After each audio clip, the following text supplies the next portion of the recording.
Yo, c'est Noémie et aujourd'hui je vous retrouve pour un update lecture qui sera consacré exclusivement à Comment le dire à la nuit de Vincent Tassi aux éditions du Chat Noir. C'est l'un des finalistes du PLIB et c'est pour cette raison que j'ai décidé d'en faire une vidéo dédiée. L'autre raison étant que il me paraissait assez impossible de vous parler brièvement de ce titre et du coup de l'inclure dans un update un peu plus complet. J'aurais peur qu'il se perde parmi les titres que je vous aurais présentés. Voilà, et puis cette vidéo risque d'être assez compliquée à tourner pour moi puisque, comme je vous l'ai dit, ça me paraît pas évident de vous parler de ce titre.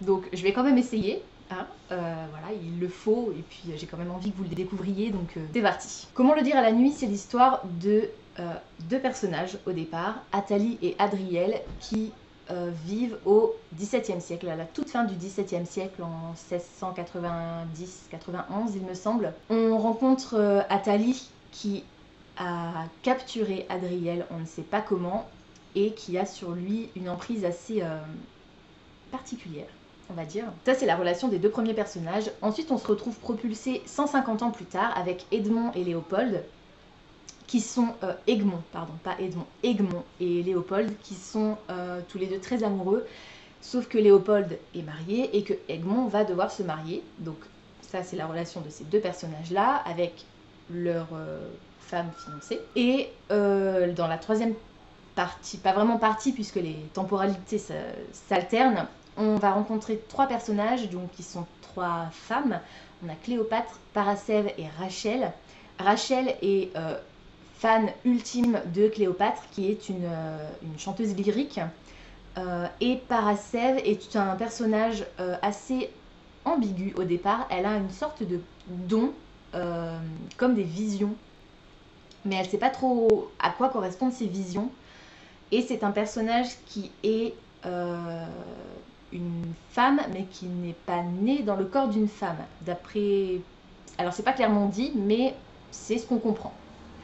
Donc ça, c'est les personnages. Vous avez les temporalités. À notre époque, je crois que ça se passe à Paris, je dirais. Donc c'est le pitch de base de l'histoire. Et en fait, on va suivre tous ces personnages, donc ils sont une petite dizaine, à travers le temps, à travers leur histoire, à travers un petit peu leur passé, leur présent et leur avenir, en fait, tout simplement. Et on va essayer de comprendre comment ces personnages sont liés, qui ils sont en réalité, d'où est-ce qu'ils viennent, etc. C'est un roman gothique pendant lequel je pouvais pas m'empêcher de mettre une playlist de musique un peu, vous savez, le clavecin, un peu, je vais pas dire halloweenesque, mais presque. D'ailleurs, je vous mettrai le lien en barre d'infos de la vidéo que j'écoutais du coup sur YouTube. C'était vachement bien. J'ai adoré cette lecture et la coupler avec la musique, j'avais tout de suite l'ambiance, les moments un peu de tension, vous savez pas s'il y a un personnage qui va d'un seul coup surgir comme ça de l'ombre, c'était vraiment extraordinaire d'avoir la musique couplée avec ce titre. C'est pas une romance, clairement pas, on est vraiment sur la découverte de personnages et une quête d'identité.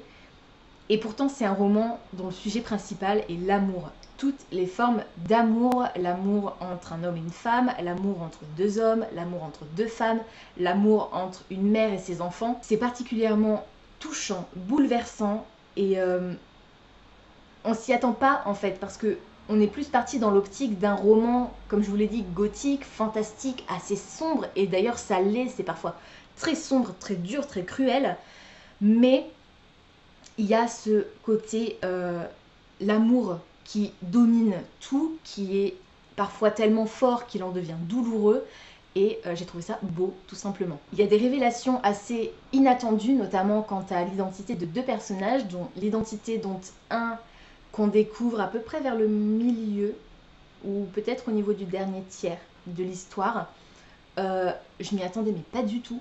Alors, j'ai pas fait de recherche, mais d'ailleurs, je pense que je vais en faire par rapport à l'identité de ce personnage, qui serait un personnage historique qui aurait peut-être existé. Mais comme je n'en ai jamais entendu parler, je pourrais pas vous dire si c'est vraiment le cas. En tout cas, ça avait l'air vrai, en tout cas ancré dans la réalité, donc je vais essayer de me renseigner pour voir si ce personnage a réellement existé. Et le deuxième personnage dont on découvre l'identité à la toute fin du roman, alors là, mais je me suis pris une grosse claque, en fait, d'où ça sort en fait, et pourtant c'est crédible, voilà, c'est totalement inattendu, on s'est dit mais pourquoi maintenant? Pourquoi on n'a pas eu d'indices? Enfin, il y en avait un petit peu des indices, mais ils étaient tellement fins et ça pouvait mener à tellement de possibilités que jamais j'aurais imaginé ça. Parce que pour moi, il y avait déjà tellement de côté fantastique et imaginaire dans l'histoire que je m'attendais pas à ce que l'auteur en rajoute une couche à la fin en fait. Et en fait, si, mais c'était très bien comme ça.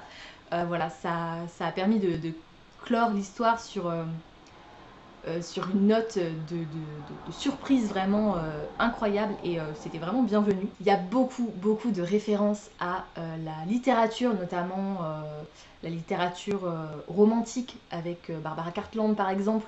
On a un des personnages, donc Parasève, qui est éditrice dans une maison d'édition et elle s'occupe d'une collection qui se consacre uniquement à la romance.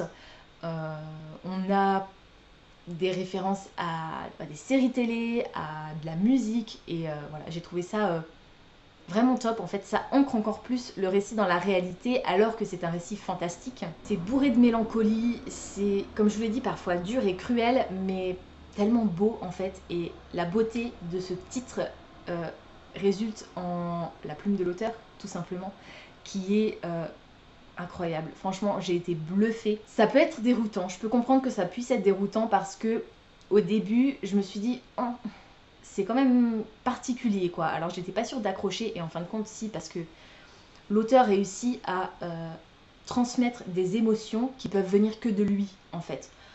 C'est simple, son récit est ponctué de passages. C'est un récit qui est écrit à la troisième personne, donc on a un narrateur omniscient. Mais pendant que le narrateur raconte, il prend parfois la voix du personnage dont il raconte l'histoire. Et c'est l'auteur qui nous parle à travers son personnage. C'est le personnage qui parle en fait. Je sais pas si c'est très clair. Tout le long de l'histoire, c'est le narrateur qui raconte l'histoire. Mais il y a certains passages, et c'est pas découpé, les paragraphes sont pas différents, c'est carrément dans la foulée. C'est le personnage lui-même qui prend la parole pour nous raconter ce qu'il ressent, ce qu'il pense, ce qu'il a vécu. Et j'ai trouvé ça vraiment dynamique en fait. Il y a même tout un passage à la fin où il y a 0 ponctuation. Et c'est vraiment bizarre à lire, mais tu sens la frénésie en fait du personnage qui a envie de nous raconter son histoire. Tu sens que l'auteur a lui aussi cette frénésie. Il faut que cette histoire elle sorte, il faut que ces personnages prennent vie en fait. Et c'est ça que j'ai trouvé génial quand j'ai refermé ce bouquin. La première chose que je me suis dit c'est waouh, j'ai pas lu Comment le dire à la nuit de Vincent Tassi, j'ai lu Vincent Tassi en fait. Je sais pas si c'est très clair. On sent qu'il a donné tellement d'énergie pour écrire ce titre que sa personnalité, ou en tout cas des petits morceaux de sa personnalité, vivent dans ses personnages et du coup on a l'impression de le rencontrer lui à travers la lecture de ce titre et c'était incroyable. Pour finir cette vidéo et donc mon avis, je vais juste vous évoquer un passage qui m'a profondément bouleversée. Vous savez, quand vous lisez un titre, donc le titre de ce livre c'est Comment le dire à la nuit, et quand vous lisez un roman, il y a parfois, pas tout le temps, mais parfois il y a un moment dans le roman où vous comprenez la signification du titre, ou parfois le titre est carrément repris dans l'histoire, là c'est le cas à 2 reprises. D'ailleurs, j'avais pas fait gaffe au début que c'était un signe sur la couverture, mais en fait c'est un signe. Voilà, et moi j'avais pas fait attention à ça. Et en fait, je m'en suis rendu compte justement à ce moment-là, quand j'ai compris la signification du titre, et j'ai été mais bouleversée en fait. Quand tu comprends ce qu'on voudrait dire à la nuit, mais qu'on ne sait pas comment le dire à la nuit, c'est juste sublime. J'en avais des frissons. J'ai dû poser ma lecture pendant 5 minutes avant de la reprendre parce que ça m'a presque coupé la respiration en fait, tellement c'était beau et intense. Je vais pas vous dire de quoi il s'agit évidemment puisque je voudrais que vous le découvriez par vous-même. J'ai vraiment très hâte de découvrir d'autres titres de l'auteur. C'est pas son premier c'est Apostasie. Et au début, quand j'ai commencé Comment le dire à la nuit, je me suis dit que peut-être j'aurais dû d'abord lire Apostasie, justement pour m'habituer à la plume de l'auteur qui est tellement particulière, parce que du coup j'aurais pas été, pas freinée, mais j'aurais été moins, comment dire, j'aurais eu moins peur de me plonger dans la lecture de ce titre. En fin de compte, ça n'a pas d'importance. Apostasie, comment le dire à la nuit, c'est pas du tout les mêmes histoires, c'est pas une suite ni rien. Mais du coup, d'avoir lu ce titre, ça m'a tellement donné envie de lire Apostasie et Effroyable porcelaine aussi, qui est un titre plutôt jeunesse par rapport à ceux-là qui sont plus young adulte, je dirais, même carrément adulte. Donc voilà, j'ai juste trop hâte de retrouver l'auteur dans ses autres romans et je vous conseille de tout cœur Comment le dire à la nuit, ça a été vraiment une lecture incroyable qui n'avait strictement rien à voir avec Terre de brume de Cindy Van Wilder, qui est le premier finaliste du PLIB que j'ai pu lire, et du coup je suis bien embêtée parce que entre les deux mon cœur balance clairement. Voilà, donc je n'ai absolument aucune idée du finaliste pour lequel je vais voter. Il me reste encore 3 titres à lire, voilà, et je peux vous dire que si les 3 autres titres sont à la hauteur de celui-ci et de Terre de brume, dans un tout autre genre, ça va être très compliqué.